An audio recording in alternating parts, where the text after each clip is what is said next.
Who owns the truth? Science, secrecy, and institutional power. In the last episode, we talked about the Black Knight satellite. Not to prove it was alien, not to claim it was secret technology, but to show how quickly a question can be declared closed once an institution with authority says it's closed. Today we zoomed out because Black Knight satellite isn't the issue, it's a case study. The real issue is this. Who control knowledge in modern society and what happens when the public is locked out of verification? This episode isn't about conspiracy, it's about power, information, asymmetry, and trust. And it's uncomfortable because it challenges the assumption that most of us is raised with, that the science and government is always aligned to the truth. We need to make an important distinction early on. Science is a method, as a method is skepticism, falsification, replication, and transparency. Institutional sciences, universities, federal agencies, defense contracts, grant systems, and peer review hierarchies. When people criticize NASA, the NIH, the CDC, or the Pentagon, they are not criticizing physics or biology, they are criticizing systems.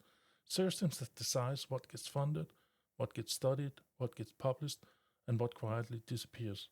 And systems are not neutral, they respond to incentives.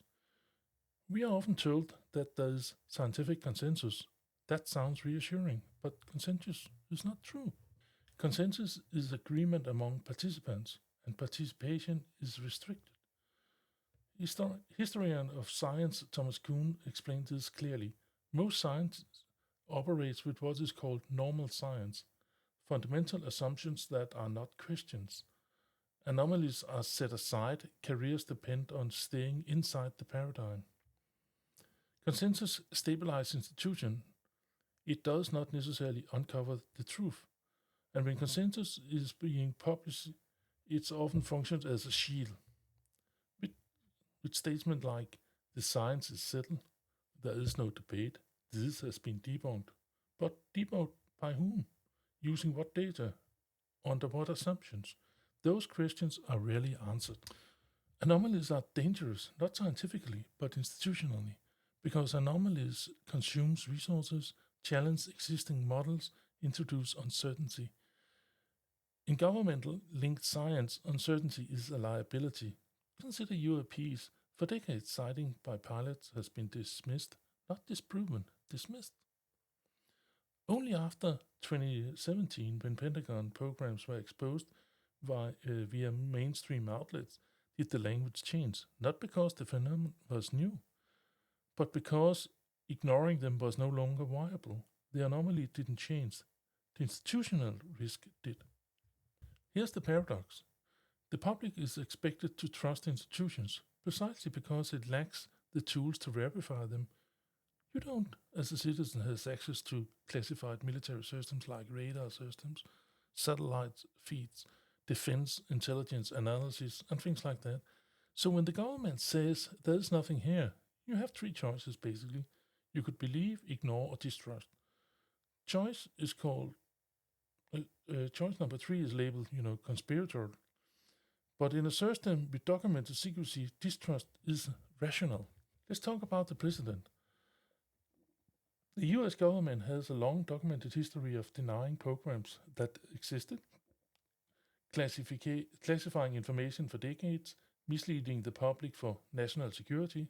Examples here are the MK Ultra, the NSA mass surveillance, the Area 51, and so on. These are not fringe claims. That is historical facts. So when institutions ask for trust, they are asking us to ignore history. In 2004, the NSA declassified a paper discussing communication with external intelligence. Not evidence, not signals, but serious internal consideration. It has been classified for over 4 decades. A single document proves that something critical. There are layers of analysis that the public never sees. So when the official says there's nothing to consider, it often means this. There is nothing you are authorized to know. In modern governance, science is often functions as political language. not as an inquiry, but as a justification. Science says becomes a shorthand for budget decisions, emergency powers, military priorities. When science becomes governance, this has then become a political problem, not an intellectual one, and then when skeptics get pathologized. The danger isn't a secret satellite. The danger is a society where authority replaces evidence, consensus replaces inquiry, and trust is demanded, not earned.